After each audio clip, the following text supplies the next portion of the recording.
আসসালামু আলাইকুম ওয়া রাহমাতুল্লাহ। প্রিয় খামারি ভাইরা, আশা করি আল্লাহর অশেষ রহমতে আপনারা সবাই ভালো আছেন, আলহামদুলিল্লাহ।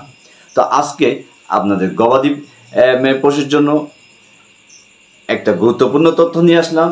সে তথ্যটা হলো নিমের পাতা গবাদি পশুতে কতটা কার্যকর ভূমিকা পালন করে থাকে। আজকে ভিডিওতে দেখুন এবং ততক্ষণ পর্যন্ত আমাদের সঙ্গে থাকুন ইনশাআল্লাহ। তা আজকে ভিডিওতে জানবো নিমের পাতা গবাদি পশুতে কি কি ভূমিকা পালন করতে পারে। তো বর্তমান ব্যাপক হারে এলএসডি রোগে আক্রান্ত আছে। এলএসডি একটি ভাইরাস রোগ। এই ভাইরাস রোগে গবাদি পশু প্রচণ্ড আকারে আক্রান্ত হচ্ছে। তো যে বিশেষ করে যে বাছুরগুলো আমাদের বর্তমানে এখন বেশি আক্রান্ত হচ্ছে, এই বাছুরগুলোকে নিমের পাতা, প্রত্যহ নিমের পাতার রস 1 থেকে 2 কাপ দিনে একবার খাওয়াতে হবে, অরোগ্য লাভ না হওয়া পর্যন্ত। আর বড় গরুদের 2 থেকে 3 কাপ প্রত্যহ একবার, অরোগ্য লাভ না হওয়া পর্যন্ত খাওয়াইতে হবে। আর এলএসডি হওয়ার কারণে যে গায়ে গোটা গোটা বাইর হয়, এই গোটা গোটা যদি ফেটে না যায় তাহলে এই নিমের পাতা নিমিষ করে অর্থাৎ ব্যারেন্ডার করে সমস্ত গায়ে মাখাতে হবে। মাখিয়ে 2 থেকে 3 ঘন্টা রেখে দিতে হবে। তারপরে গবাদি পশুকে গোসল করাতে হবে, প্রত্যহ কমপক্ষে একবার খুব সুন্দর করে গোসল করাতে হবে। অনেকেই কিন্তু এলএসডি এই রোগ হইলে গোসল করানো পছন্দ করে না, অনেকেই খুব খারাপ মনে করে, কিন্তু অবশ্যই এটা গোসল করাবেন। আর এই গবাদি পশুর যে এলএসডিতে আক্রান্ত যে গায়ে যে তাপটা থাকে, এই নিমের পাতা নিয়মিত গায়ে মাখানোর কারণে তাপটা ধীরে ধীরে কমতে থাকবে ইনশাআল্লাহ। আর যদি গোটা গোটাগুলো ফেটে যায় তখনও নিমের পাতা ভূমিকা আছে। কি করবেন তখন? যদি গোটা গোটাগুলো ফেটে যায় তখন আরেকটা পদ্ধতি অর্থাৎ একটা রেমেডি তৈরি করতে হবে।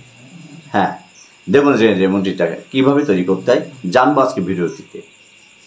রেমেডিটা হলো 1 মুষ্টি নিমের পাতা আর 1 মুষ্টি ধনিয়া পাতা বা পুদিনা পাতা আর 1 মুষ্টি মেহেদি পাতা।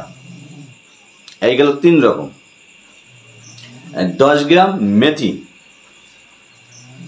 20 গ্রাম কাঁচা হলুদ,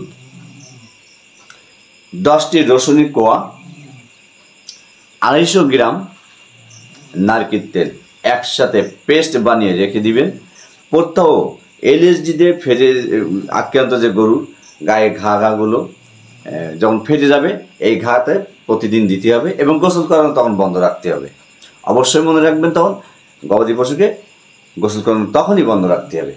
রেখে প্রত্যহ কমপক্ষে একবার অথবা 2 বারও দিতে পারবেন। অরোগ্য লাভ না হওয়া পর্যন্ত আপনার এই নিমের পাতার এই যে রেমেডিটা তৈরি করে গবাদি পশুতে ব্যবহার করতে পারবেন। এবং এই নিমের পাতা গবাদি পশুতে কাঁচাও খাওয়ানো যায়। কাঁচা খাওয়াইলে গবাদি পশুতে অ্যালার্জি, যাদের খুব বেশি অ্যালার্জি আছে, এই অ্যালার্জি উপশমেও এই নিমের পাতা কার্যকর ভূমিকা পালন করে থাকে এবং রক্তে বিষাক্ত কমিয়ে এনে রক্ত পরিষ্কারেও এই নিমের পাতা অত্যাধিক কার্যকর ভূমিকা পালন করে। আমরা গবাদি পশুতে এই নিমের পাতা ব্যবহার করব। গ্রামাঞ্চলে এবং শহরাঞ্চলে এই নিমের পাতা বহুল প্রচলিত এবং খুব সহজভাবে আমরা এই নিমের পাতাটা পেতে পারি। তো আলহামদুলিল্লাহ, আমরা এই নিমের পাতা সম্পর্কে যে জানলাম, যথাযথভাবে ব্যবহার করার জন্য আমি অনুরোধ করছি। বর্তমান এলএসডিতে আক্রান্ত যে গরুগুলো, অবশ্যই আপনারা এই নিয়মটি মেনে চলবেন ইনশাআল্লাহ। দেখবেন অনেক ফলপ্রসূ হবে, অনেক ভালো হবে গবাদি পশুর জন্য। বিশেষ করে এলএসডিতে আক্রান্ত যে গরুগুলো খুবই কার্যকর ভূমিকা পালন করবে এই নিমের পাতা। তো আমার যারা এই ভিডিওটি আমার ফেসবুক পেজে দেখছেন তারা অবশ্যই একটি করে ফলো দিবেন।